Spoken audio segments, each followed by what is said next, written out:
berupa fon yang berarti bunyi dan logi yang artinya ilmu. Fonologi lazim diartikan sebagai bagian dari kajian linguistik yang mempelajari, membahas, membicarakan, dan menganalisis bunyi-bunyi bahasa yang diproduksi oleh alat ucap manusia. Dalam ilmu bahasa, yang dimaksudkan fonologi adalah salah satu kajian ilmu bahasa linguistik yang mempelajari bunyi-bunyi bahasa, baik pada bahasa masyarakat yang sudah maju maupun pada masyarakat yang masih bersahaja atau primitif dalam berbagai aspeknya. Yang kedua ada ruang lingkup kajian fonologi. Ruang lingkup kajian fonologi ini dibagi menjadi dua. Yang pertama ada fonetik dan yang kedua ada fonemik. Yang pertama fonetik. Fonetik memfokuskan pada analisis bunyi-bunyi bahasa tanpa melihat hubungan dengan makna katanya. Fonetik ini dibedakan lagi menjadi tiga bagian. Yang pertama ada fonetik, artikulatoris atau yang disebut dengan organis atau fisiologis.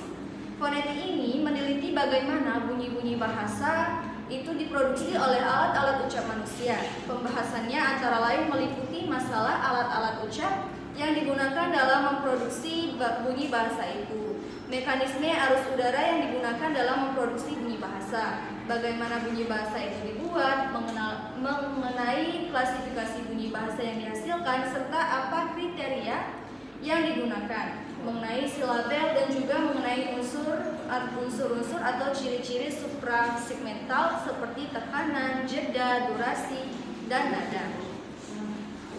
Yang kedua ada fonetik akustis. Fonetik ini yang objeknya adalah bunyi bahasa ketika merambat di udara, antara lain membicarakan gelombang bunyi beserta frekuensi dan kecepatannya ketika merambat di udara, seperti spektrum, tekanan, dan instansi bunyi. Yang ketiga ada fonetik auditory. Fonetik ini meneliti bagaimana bunyi-bunyi bahasa itu diterima oleh telinga sehingga bunyi-bunyi itu didengar dan dapat dipahami. Dalam hal ini tentunya pembahasan mengenai struktur dan fungsi alat dengar yang disebut telinga itu bekerja. Bagaimana mekanisme penerimaan bunyi bahasa itu sehingga bisa dipahami. Oleh karena itu kajian pada fonetik auditory ini lebih berkenaan dengan ilmu kedokteran, termasuk kajian neurologi.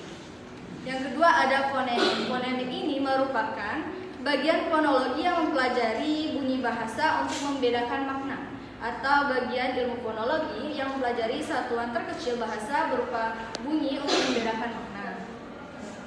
Bunyi bahasa yang dikaji dalam fonemik disebut sebagai fonem.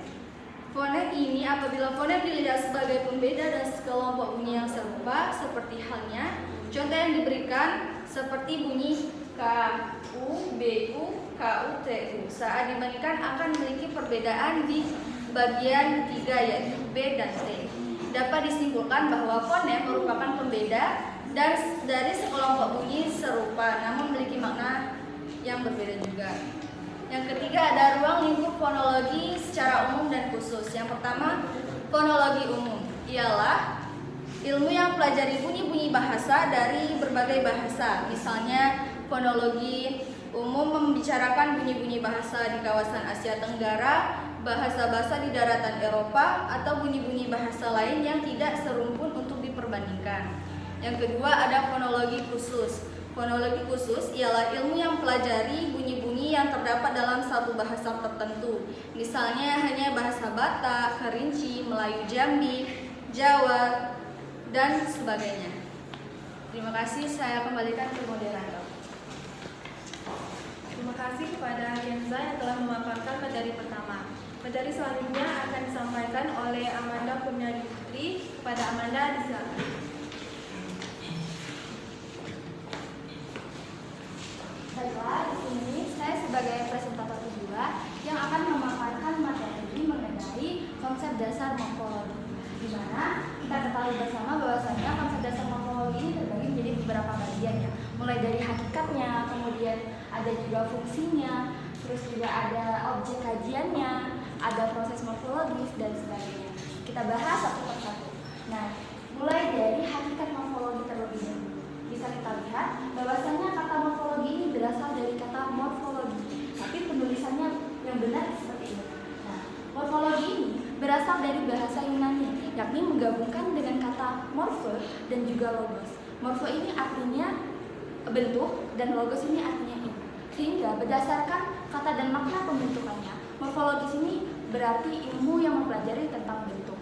Nah, secara strukturalnya, objek pembicaraan dalam konsep dasar morfologi ini meliputi yang namanya ada morfem dan juga kata. Kalau morfem itu pada tingkatan terendahnya, sedangkan kata itu di tingkat tertingginya. Nah, sehingga dapat disebabkan bahwasanya morfologi ini merupakan cabang dari ilmu bahasa yang mempelajari seluk-beluk tentang kata, struktur kata, dan pengaruh perubahan-perubahan terhadap kata yang mempengaruhi atau mengubah makna kemudian kelas katanya.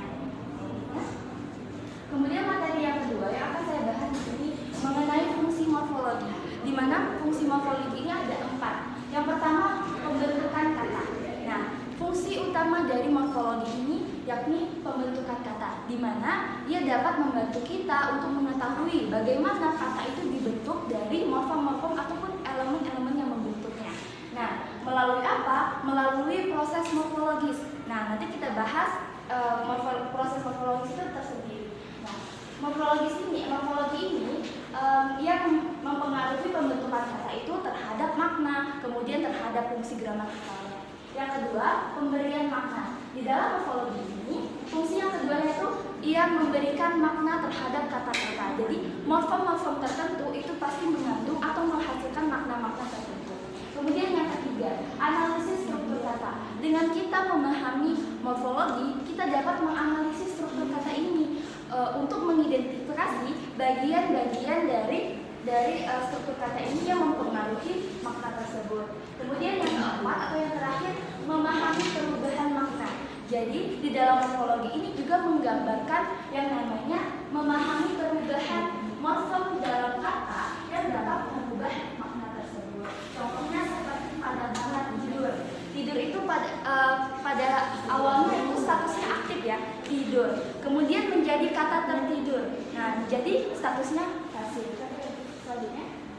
Nah, di dalam morfologi itu objek kajian yang pertama yakni morfem. Morfem ini adalah unit terkecil dalam bahasa yang mempunyai makna. Morfem ini terdiri dari kriterianya. Yang pertama, morfem ini tidak dapat dibagi atau dipisahkan ke dalam bentuk yang lebih kecil karena morfem ini sudah menjadi unit yang terkecil di dalam bahasa. Kemudian, morfem ini juga dapat muncul pada lingkungan yang verbal namun memiliki arti yang tepat. Nah, di dalam morfem ini itu bisa berupa suku kata atau kombinasi suku kata yang memiliki arti tersendiri. Nah, di sini kita akan juga membahas tentang morf dan alomorf. Bahwasannya dua nama ini itu sama pada sebuah bentuk yang memiliki makna. Nah, bisa kita lihat di PPT ini bersama bahwasannya pengertian dari morf ini adalah bentuk satuan terkecil yang akan memiliki arti ketika ada bentuk yang melekat padanya. Nah, bahwasanya kita dapat simpulkan ya, morf ini merupakan satu nama dalam sebuah bentuk yang belum diketahui statusnya. Jadi dia masih berkaitan dengan kata dasar selanjutnya. Nah, sedangkan alomorf itu nama untuk bentuk yang sudah diketahui status morfemnya. Jadi dengan kata lain, alomorf itu sudah diberi imbuhan terlebih dahulu. Nah, di sini bisa kita lihat ada contoh. Di sini ada contoh kata dasarnya lari. Nah, lari ini kan aktivitas ya, kegiatan kita berlari. Kemudian kita tambahkan dengan imbuhan verb atau awalan verb yang merupakan contoh dari morf. Karena morf tadi kita ketahui artinya itu belum memiliki status. Nah, kemudian kita gabungkan dengan kata dasar lari sehingga menjadi kata berlari yang merupakan contoh dari awalan karena sudah diberi imbuhan yang artinya kegiatan yang sedang melakukan aktivitas berlari. Oke. Nah, di sini kita akan juga membahas mengenai klasifikasi morfem berdasarkan kebebasannya, di mana morfem ini terbagi menjadi dua. Yang pertama morfem bebas dan morfem terikat. Nah, morfem bebas ini morfem yang tidak ada kaitannya dengan morfem lain. Jadi dia bisa berdiri sendiri sebagai kata yang memiliki makna. Contohnya di sini kata pulang, kata merah, kata pergi, kemudian kata rumah, seperti itu. Nah, sedangkan morfem terikat, dia harus digabungkan terlebih dahulu dengan morfem lain. Dia tidak bisa berdiri sendiri sebagai kata yang memiliki makna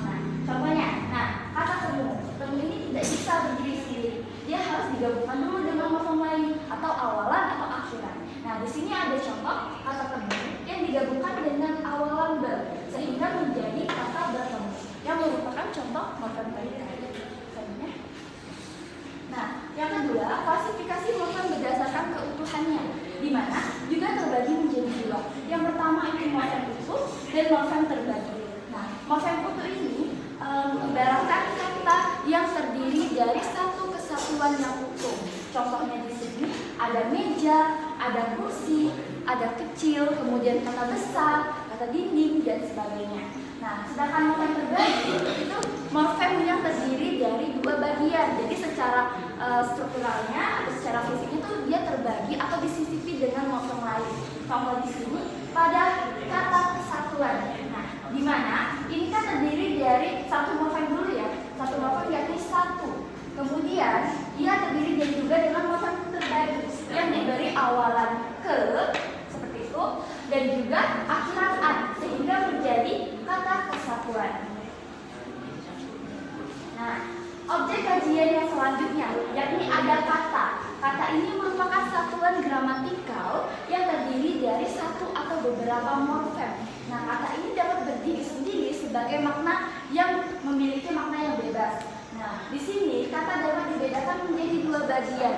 Yang pertama itu kata monomorfemis dan yang kedua kata polimorfemis. Kata monomorfemis ini merupakan kata yang terdiri dari satu morfem saja. Contohnya seperti rumah, pohon, banyak ya, kursi, meja, kemudian pulpen, spidol. Nah, sedangkan kata polimorfemis ini kata yang terdiri dari dua atau beberapa morfem. Contohnya seperti kata membeli. Membeli itu kan ada kata dasarnya beli ya. Ya. Beli ya. Kata dasar beli. Nah, karena dia ini kata polimorfemis ini terdiri dari dua atau beberapa morfem, sehingga bisa menjadi membeli. Kemudian ada makanan. Kemudian ada meja makan, itu juga masuk. Banyak ya kalau di kehidupan sehari-hari. Kemudian ada kata temanku. Temanku juga. Kalau terdiri lebih dari dua morfem seperti kata perhatian. Perhatian. Nah, perhatian ini kan ada kata hati dan juga gabungan dari awalan ke dan juga a, seperti itu. Contohnya. Selanjutnya. Nah, kemudian kita akan masuk juga pada pembentukan kata, di mana prosesnya ini terbagi menjadi dua. Yang pertama ada infleksi dan juga derivasi. Nah, infleksi ini merupakan kata yang terdiri dari satu kata aja, tapi dia itu bentuknya tidak berubah, akan tetapi maknanya merubah bentuknya, tetapi makna dan juga fungsinya itu tidak berubah. Contoh di sini ada kata dasar buku. Kemudian kita tambahkan nih, bentuknya menjadi buku-buku. Awalannya kata dasarnya ini buku yang terdiri dari katanya cuma tunggal ya, atau buku itu cuma satu. Nah, namun di sini ketika kita tambahkan dari bukunya satu lagi, kemudian jadi buku-buku yang merupakan katanya jamak ya, atau bukunya lebih dari dua. Nah, ini kan kita lihat bahwasanya maknanya berubah. Namun bahwasanya kalau dilihat dari keseluruhan itu merupakan tetap kata benda atau kata nominal. Kemudian yang kedua, derivasi ini. Nah, derivasi ini kata yang menambahkan imbuhan sehingga menambah imbuhan seperti kata afik. Nah, afik ini terbagi menjadi tiga ya. Afik ini seperti yang pertama tuh ada awalan atau yang disebut dengan prefik, kemudian akhiran disebut dengan sufik. Gabungan awalan dan akhiran itu konflik. Nah, di sini juga mengubah yang namanya makna dan fungsi gramatikal. Nah, di sini ada contoh kata jalan. Kata dasarnya jalan ya, kita kata dasarnya jalan. Nah, ini kata dasarnya jalan.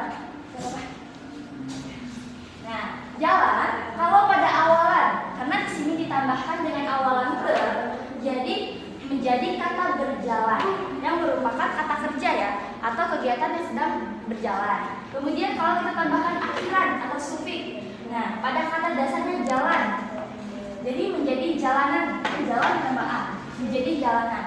Berubah kan? Jalan itu kan kayak kata benda yang merupakan jalan atau jalan raya, gitu kan, beda lagi dengan tambahan dari berjalan kata kerja. Kemudian kalau kita tambahkan gabungan awalan dan akhiran, apa yang disebut dengan konflik, dengan perjalanan. Dari kata dasar jalan ditambah dengan perjalanan itu yang menjadi maknanya menjadi lebih kompleks gitu. Kita melakukan perjalanan. Nah, materi yang terakhir yang akan saya bahas di sini yakni mengenai proses morfologis. Seperti yang saya singgung pada materi yang sebelumnya.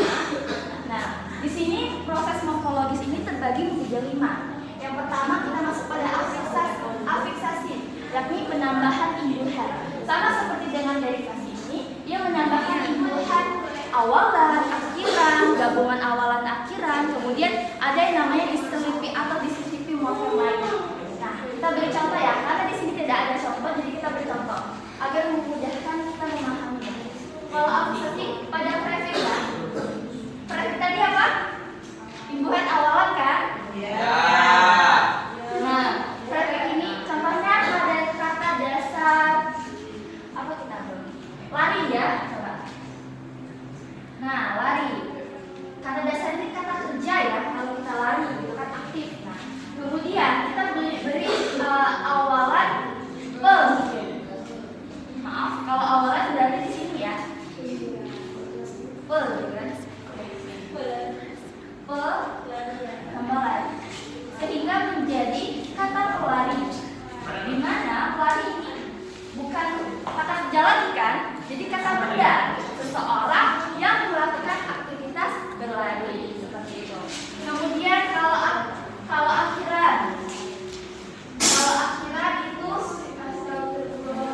ya. Contohnya apa? Tulis mungkin. Kata dasar tulis. Nah, kata dasar tulis ini, kata dasarnya tulis berarti kegiatan menulis gitu ya.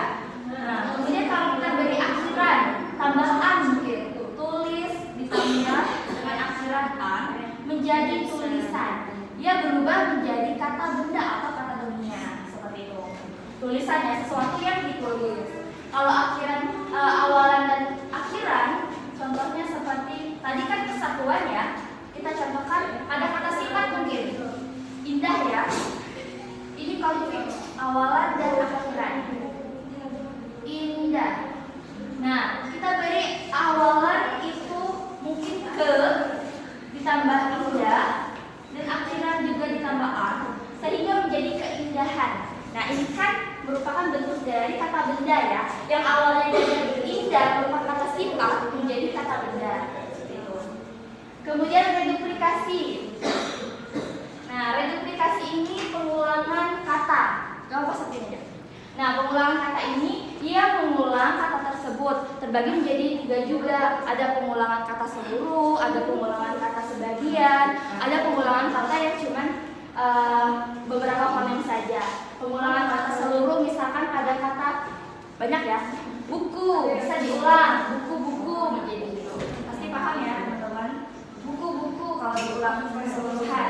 Kemudian sama-sama juga. Bisa kalau meja-meja juga bisa karena dia mengulang keseluruhan kata dasarnya. Buku sama meja seperti itu. Nah, kalau pengulangan sebagian itu beda lagi. Hanya diulang dengan kata dasarnya kata sebagian. Misalkan kata besar. Besar, besaran. Itu kan lebih besar-besaran. Nah, itu kan lebih ya. Kalau diartikan bahasanya besar ini lebih besar, gitu. Kecil-kecilan lebih kecil gitu kan. Kemudian ada juga yang namanya sebagian tadi. Nah, kita masuk yang ketiga, konversi, perubahan kelas kata. Nah, di sini saya akan contohkan pada kalimat saja ya. Kalimat konversi ini perubahan kelas katanya, ia merubah kata menjadi kategori kelas kata. Di sini misalkan ada kalimat Sinta, mungkin Sinta membaca buku. Buku. Nah,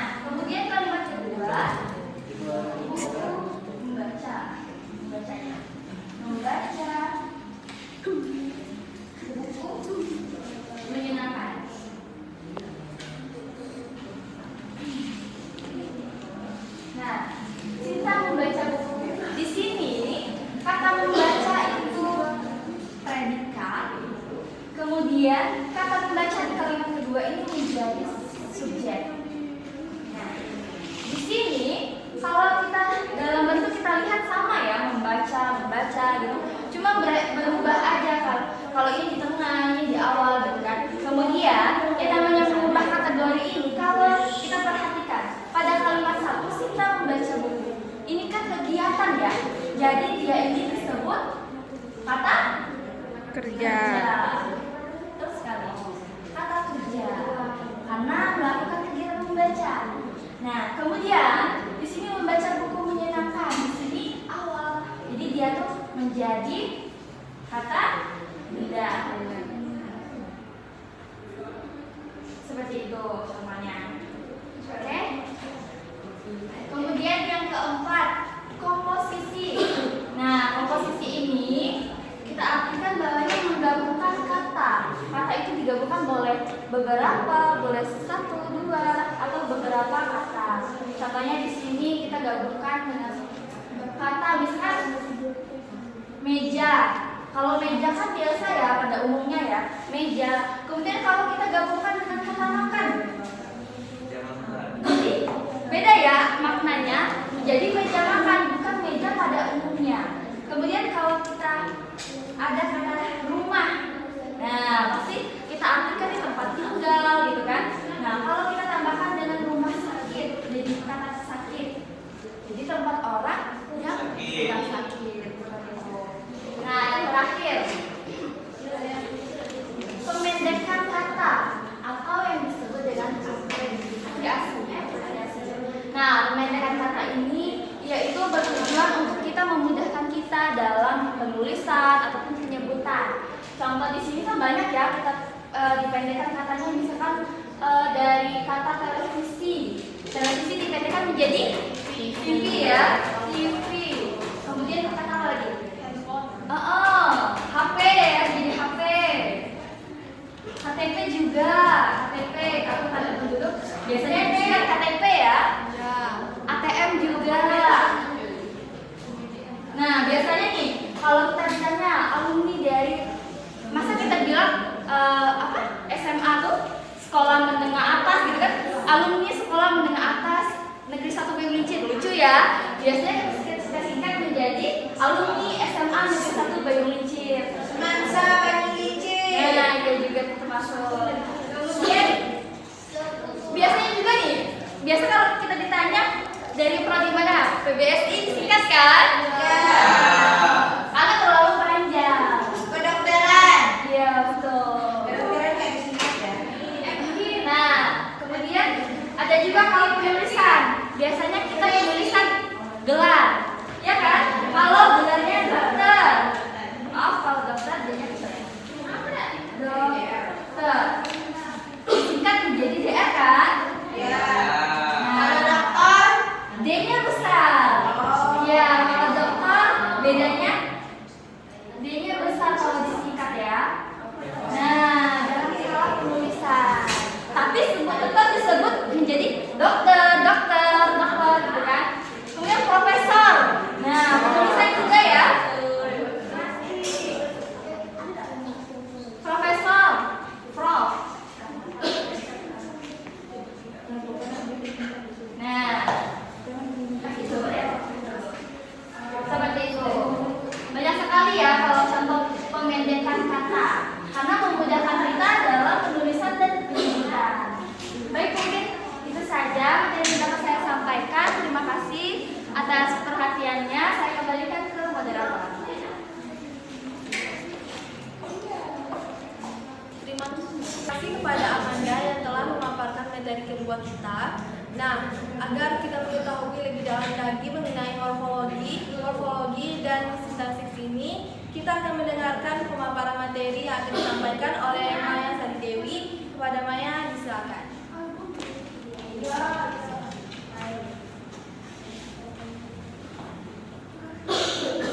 Baik, terima kasih kepada moderator. Di sini saya akan menjelaskan tentang sintaksis. Kata sintaksis berasal dari bahasa Yunani yaitu stat yang berarti dengan, dan kata latin yang berarti menempatkan. Jadi, secara etimologi berarti menempatkan bersama-sama kata menjadi kelompok kata atau kalimat. Di mana 2019 menjelaskan bahwa sintaksis adalah cabang linguistik yang membahas struktur internal kalimat.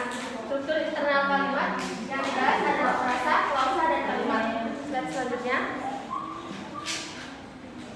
Yang pertama, frasa. Frasa adalah satuan gramatika yang terdiri atas dua kata atau lebih yang mempredikasi dan mengisi salah satu fungsi sintaksis. Yang pertama adalah frasa verbal.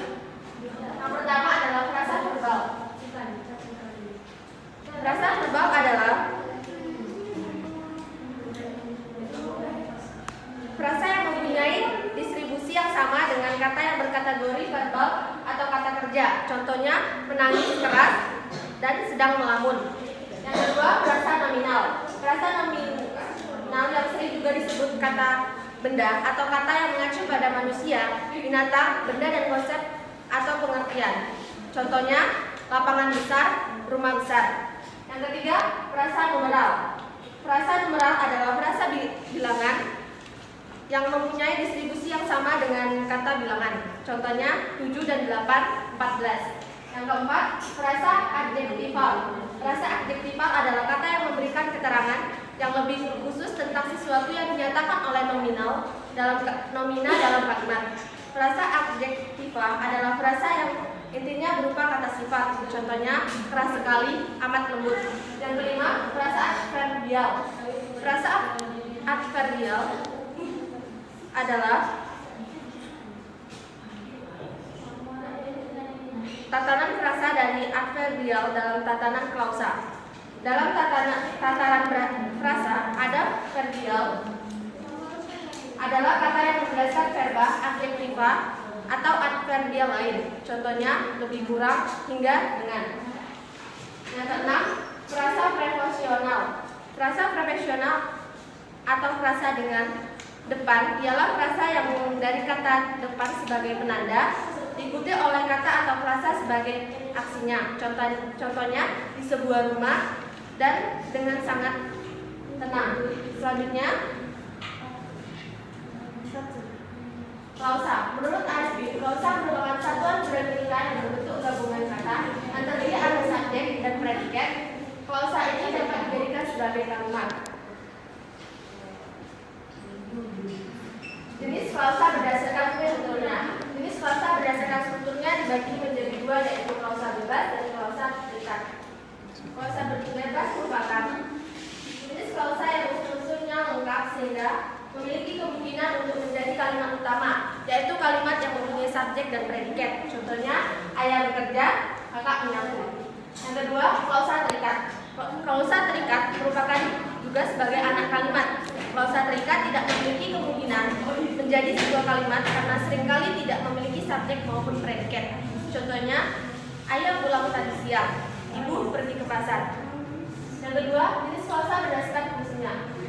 Jenis klausa berdasarkan fungsinya dibagi menjadi 5. Yang pertama, unsur pengisi fungsi subjek. Dalam bahasa Indonesia, unsur pengisi subjek biasanya adalah kata atau frasa benda. Tetapi dapat juga diisi oleh kata kerja, kata sifat, kata bilangan. Pada klausa ini, subjek menjadi sebuah frasa nominal. Kedudukan akar subjek mendahului predikat. Contoh, saya belum memahami penjelasan guru. Saya di sini sebagai subjek, belum memahami sebagai predikat, dan penjelasan guru sebagai objek. Selanjutnya, unsur pengisi fungsi predikat. Fungsi predikat dapat diisi dengan kategori kata benda, kata sifat, kata kerja, dan kata bilangan. Contoh, rapat pengurus koperasi diadakan bulan depan. Rapat pengurus koperasi di sini sebagai subjek, diadakan sebagai predikat, bulan depan sebagai keterangan. Selanjutnya, unsur pengisi fungsi objek. Unsur pengisi fungsi objek adalah kata atau frasa benda. Jenis pengisi klausa fungsi objek berupa frasa nominal dan melengkapi verba transitif. Terdapat dua macam objek, yaitu objek langsung dan objek tidak langsung. Contohnya, Indonesia mengalami krisis moneter beberapa tahun silam. Indonesia di sini sebagai subjek, mengalami sebagai predikat, dan krisis moneter sebagai objek, sedangkan beberapa tahun silam dikategorikan sebagai keterangan. Selanjutnya, unsur pengisi fungsi pelengkap. Klausa pelengkap bentuk nomina, adjektiva atau frasa adjektiva pada predikat verbal serta frasa nominal. Biasanya pelengkap ini sering disalahartikan dengan menjadi objek. Contoh, bibi saya berjualan sayur di pasar. Bibi saya di sini sebagai predikat, berjualan sebagai predikat, sayur sebagai pelengkap, di pasar sebagai keterangan. Selanjutnya, unsur pengisi fungsi keterangan. Unsur pengisi keterangan dapat berupa keterangan, kata keterangan, frasa depan, dan frasa benda. Keterangan fungsinya adalah untuk memperluas serta membatasi makna subjek ataupun predikat. Terdapat sejumlah jenis keterangan seperti keterangan sebab, keterangan cara, keterangan alat, dan keterangan tempat, serta keterangan subjek. Contohnya, cepat-cepat penjabret itu menghilang dari kerumunan orang. Cepat-cepat di sini sebagai keterangan, penjabret itu sebagai subjek, menghilang sebagai predikat, dari kerumunan sebagai keterangan. Yang ketiga, jenis klausa berdasarkan unsurnya. Ini dibagi menjadi dua, yaitu klausa lengkap. Klausa lengkap dapat dilihat dari kelengkapan sebuah unsur subjek dan predikat. Jika subjek di awal disebut klausa lengkap susunan biasa, jika subjek berada di belakang predikat, maka disebut klausa lengkap susun balik. Contoh, kami sedang bekerja. Kami itu sebagai subjek, sedang bekerja sebagai predikat. Selanjutnya, klausa tidak lengkap. Klausa berkebalikan dengan klausa lengkap. Klausa tidak lengkap dapat diamati dengan ketidaklengkapan unsur yang menyusunnya. Alias, klausa ini hanya terdiri dari unsur predikat tanpa subjek. Contoh, terpaksa berhenti dari pekerjaannya dan sudah pergi dari tadi siang. Yang keempat, jenis klausa berdasarkan kata negatifnya dibagi menjadi dua, yaitu klausa negatif dan klausa positif. Klausa negatif yaitu klausa yang punya kata negatif seperti tidak, bukan, jangan. Jadi predikatnya tidak bersifat negatif. Contoh, ibu belum pergi. Ibu di sini sebagai subjek, belum pergi sebagai predikat. Selanjutnya, klausa positif. Klausa positif ialah klausa yang tidak memiliki kata negatif sehingga predikat bersifat positif. Contoh, saya berhasil melakukannya. Saya di sini sebagai subjek, berhasil melakukannya sebagai predikat. Yang kelima, jenis klausa berdasarkan unsur yang menjadi predikatnya. Jenis ini dibagi menjadi 5, yaitu klausa verbal, klausa transitif, klausa nominal, klausa adjektiva, dan klausa profesional. Yang pertama, klausa verbal. Klausa verbal merupakan klausa yang predikatnya berkategori kata kerja. Jadi klausa verbal memiliki predikat yang berupa kata kerja. Contoh, petani mengerjakan sawahnya dengan tekun. Petani di sini sebagai subjek, mengerjakan sawahnya sebagai predikat, dengan tekun sebagai keterangan. Yang kedua, klausa transitif. Klausa transitif adalah klausa yang mengandung kata kerja transitif, yaitu kata kerja yang menghendaki hadirnya objek. Klausa transitif adalah klausa yang mengandung kata kerja transitif, yaitu kata kerja yang mempunyai kapasitas memiliki satu atau lebih objek. Contoh, Rudi mengagumi Yuli. Yudi sebagai subjek, mengagumi Yuli sebagai predikat. Selanjutnya, klausa nominal. Klausa nominal merupakan klausa di mana predikatnya termasuk kata benda atau frasa nominal. Contohnya, staf ahli bidang meteorologi. Staf ahli di sini sebagai subjek, bidang meteorologi sebagai predikat. Selanjutnya, klausa adjektiva. Dalam jenis klausa ini, predikat berperan sebagai kata keadaan. Penyusunan klausa adjektiva secara umum terdiri dari subjek yang berkategorikan nomina dan predikat yang berkategorikan adjektif. Contoh, harga baju itu sangat mahal. Harga baju itu merupakan kata benda, sangat mahal merupakan kata depan. Selanjutnya, klausa preposisional. Klausa preposisional adalah ketika sebuah kalimat predikatnya merupakan preposisi atau kata depan seperti di, ke, dari, maupun sejenisnya. Cara penulisannya pun berbeda-beda, tergantung bagaimana kondisi kalimat. Mengingat kata depan di, ke, dari, apabila menyatakan tempat maka harus dipisah dengan kata di belakangnya. Sebaliknya, untuk kata sambung yang berarti kata sifat atau keterangan tidak perlu disambung. Contoh, ibu di dalam kamar.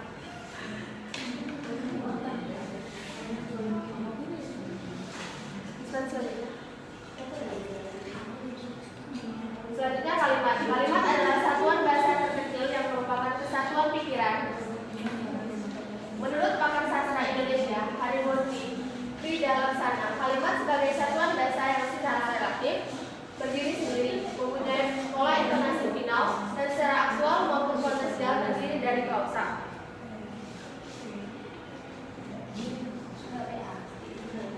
Yang pertama, ciri-ciri kalimat. Widjosono menjelaskan ciri-ciri kalimat sebagai berikut. Yang pertama, dalam bahasa lisan diawali dengan kesenyapan dan diakhiri dengan kesenyapan. Dalam bahasa tulisan diawali dengan huruf kapital dan diakhiri dengan tanda titik, tanda tanya atau tanda seru. Selanjutnya, sekurang-kurangnya terdiri dari atas subjek dan predikat. Selanjutnya, predikat disertai objek, predikat intransitif dapat disertai pelengkap. Mengandung pikiran yang utuh, mengandung urutan logis, setiap kata atau kelompok kata yang mendukung. Fungsi subjek, predikat, objek, dan keterangan disusun dalam satuan menurut isinya. Yang terakhir, mengandung satuan makna, ide, atau pesan yang jelas. Yang B, unsur-unsur kalimat. Yang pertama, subjek. Subjek adalah satuan bagian yang menandai apa yang hendak dibicarakan oleh pembicara atau pengarang. Subjek dapat juga diartikan dengan pokok kalimat yang dapat berupa jenis-jenis kata benda atau frasa kata benda. Yang kedua, predikat. Predikat adalah bagian yang menandai apa yang hendak dibicarakan oleh pembicara atau penulis tentang subjek. Predikat ini biasanya diletakkan setelah subjek. Predikat dapat berupa kata kerja, frasa kata kerja, atau frasa kata sifat. Namun, ada kalimat yang hanya berpola subjek dan predikat, dapat juga berupa frasa nominal, frasa numeral, atau frasa preposisional. Yang ketiga, objek. Objek biasanya terletak sesudah predikat. Objek merupakan keterangan yang berkaitan dengan predikat atau sesuatu yang dikenalkan predikat. Posisi objek harus selalu berada di belakang predikat. Yang keempat, lengkap. Lengkap adalah unsur-unsur kalimat yang terletak berada di sebelah objek. Lengkap berfungsi untuk melengkapi kalimat, melengkapi jumlah. Pelengkap juga bisa informasi dan penjelasan objek kalimat. Yang terakhir, keterangan. Keterangan adalah jenis kata atau kelompok kata yang menerapkan kata atau bagian kalimat lainnya. Kata keterangan dapat diletakkan setelah pelengkap, objek, predikat, dan bahkan di awal kalimat sekalipun. Kata keterangan memiliki beberapa jenis, yaitu ada kata keterangan tempat, waktu, alat, dan lainnya. Selanjutnya, jenis-jenis kalimat. Yang pertama, jenis kalimat berdasarkan jumlah klausa dibagi menjadi 3, yaitu kalimat tunggal, kalimat bersusun, dan kalimat majemuk. Kalimat tunggal merupakan kalimat yang terdiri dari satu klausa. Kalimat tunggal sering disebut kalimat sederhana, kalimat simpel, dan kalimat ekang klausa. Contoh, dia datang dari Jakarta. Dia di sini sebagai subjek, datang sebagai predikat, dari Jakarta sebagai keterangan. Kalimat bersusun. Kalimat bersusun adalah kalimat yang terdiri dari satu klausa bebas dan sekurang-kurangnya satu klausa terikat. Kalimat tersusun juga dinamakan kalimat majemuk bertingkat atau kalimat majemuk subordinat. Klausa-klausa yang membentuk kalimat tersusun atau bertingkat itu tidak setara. Ada klausa utama dan klausa subordinat. Contohnya, kalau Husna pergi, Andi pun akan pergi. Di sini kalau Husna pergi dinyatakan sebagai klausa utama dan Andi pun akan pergi dinyatakan sebagai klausa subordinat. Selanjutnya, kalimat majemuk. Kalimat majemuk adalah kalimat yang terbentuk dari beberapa klausa bebas. Kalimat majemuk sering pula disebut kalimat setara karena klausa-klausa yang membentuknya memiliki satu tujuan yang sama, setara atau sederajat. Klausa-klausa yang setara dalam kalimat majemuk dihubungkan dengan konjungsi koordinat seperti dan, atau, tetapi.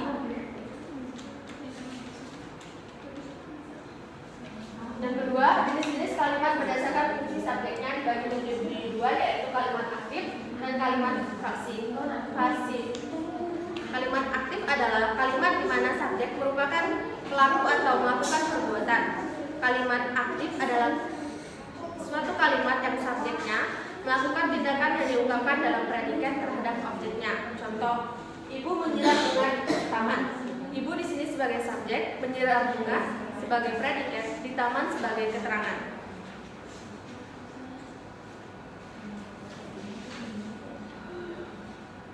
Selanjutnya kalimat pasif. Kalimat pasif yang merupakan kalimat yang dapat subjek yang melakukan pekerjaan dengan ciri-ciri utama menggunakan imbuhan di, ke, an, dan ter dalam kata kerja yang disematkan dalam kalimat pasif. Kalimat pasif ini juga dapat dibedakan berdasarkan subjek yang digunakan menjadi dua jenis, yaitu kalimat pasif transitif dan kalimat pasif intransitif. Kalimat pasif transitif merupakan kalimat pasif yang dilengkapi dengan objek kalimat, baik objek tersebut dilengkapi dengan keterangan atau pelengkap ataupun tidak. Kalimat pasif intransitif adalah kalimat pasif yang tidak memiliki objek. Yang ketiga, jenis-jenis kalimat berdasarkan pengucapannya dibagi menjadi dua, yaitu kalimat langsung dan kalimat tidak langsung. Kalimat langsung adalah kalimat yang digunakan untuk mengutip ucapan seseorang tanpa merubah sedikit pun apa yang diutarakan oleh orang itu. Tanda petik digunakan untuk membedakan kalimat kutipan dengan kalimat yang menjelaskan kutipan itu. Selain itu, huruf pertama dalam kalimat langsung juga menggunakan huruf kapital. Di dalam kalimat yang menggunakan petikan dengan kalimat yang pengiringnya dipisahkan menggunakan tanda koma. Contoh, Dilan mengatakan, aku akan pergi ke Bandung besok. Kalimat tidak langsung adalah kalimat yang digunakan untuk menceritakan kembali pokok ucapan seseorang tanpa perlu mengutipnya sama persis seperti ucapan aslinya. Kalimat ini terdiri dari lebih dari satu klausa dan dihubungkan dengan kata tertentu seperti bahwa, jika, dan lain-lain. Kalimat tidak langsung, penulisnya tidak menggunakan tanda petik. Intonasi yang digunakan kalimat tidak langsung yaitu datar dan terkesan menurun pada bagian akhir kalimat. Contoh, paman berkata kepadaku bahwa aku harus rajin belajar. Baiklah, itulah yang dapat saya sampaikan. Selanjutnya saya kembalikan kepada moderator. Terima kasih kepada Maya yang telah memaparkan materi mengenai sintaksis. Selanjutnya kami membuka sesi diskusi. Bagi teman-teman yang ingin bertanya maupun menanggapi, kami membuka 3 penanya tercepat kepada teman-teman yang ingin bertanya. Silakan. Pada Fania. Terima kasih kepada moderator yang telah mengizinkan saya bertanya. Sebelumnya saya ingin perkenalkan diri. Perkenalkan, nama saya Fania Fitra Setia dengan NIM A1B124 Nah, apa yang dimaksud dengan analisis struktur kata dalam morfologi dan mengapa hal ini penting? Terima kasih kepada Fania yang telah memberikan pertanyaan. Apakah ada lagi teman-teman yang ingin bertanya? Pada Baiklah, terima kasih kepada moderator. Sebelumnya perkenalkan, nama saya Rizky Stensi dengan NIM A1B12406. Di sini saya ingin bertanya bagaimana kedudukan sintaksis di dalam ilmu bahasa dan di antara cabang ilmu bahasa yang lain. Terima kasih. Baik, terima kasih kepada diskusi yang telah memberikan pertanyaan. Apakah teman-teman ada lagi yang ingin bertanya? Pada Mas Robin, silakan. Baiklah, terima kasih kepada moderator yang sudah memberikan saya kesempatan untuk bertanya kepada kelompok 7. Pertanyaannya, saya ingin bertanya, deskripsikan bagaimana lingkungan fonetik dapat mempengaruhi pengucapan konsonan dalam sebuah kata, dan jelaskan dengan contoh bagaimana perubahan bunyi bisa terjadi akibat pengaruh vokal di sekitarnya. Terima kasih. Terima kasih kepada Mas Walter yang telah membagikan pertanyaan. Baik teman-teman, berikan kami untuk mencari jawaban sekitar 2 menit.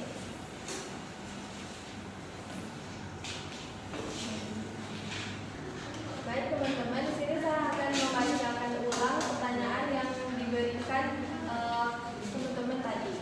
Yang pertama ada dari Fania Fitri Askaria dengan NIM A1B12420 dengan pertanyaan, apa yang dimaksud dengan analisis struktur kata dalam morfologi dan mengapa hal itu penting?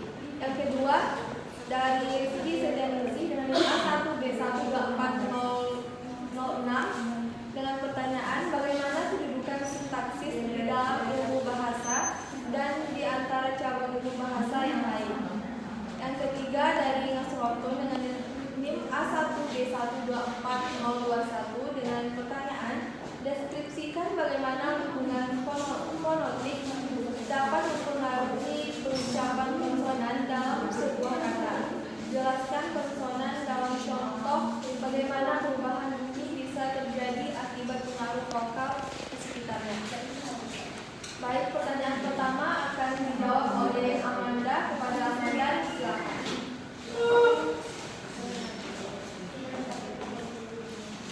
Baiklah, di sini saya akan menjawab pertanyaan dari saudari Fania Fitri Askaria dengan NIM A1B12420 dengan pertanyaan, apa yang dimaksud dengan analisis struktur kata dalam morfologi dan mengapa hal ini penting? Jadi, analisis struktur kata dalam morfologi jadi merupakan kajian terhadap komponen-komponen yang membentuk kata, yakni bagaimana sebuah kata tersebut dapat dibentuk atau dibangun dari elemen-elemen bentuknya.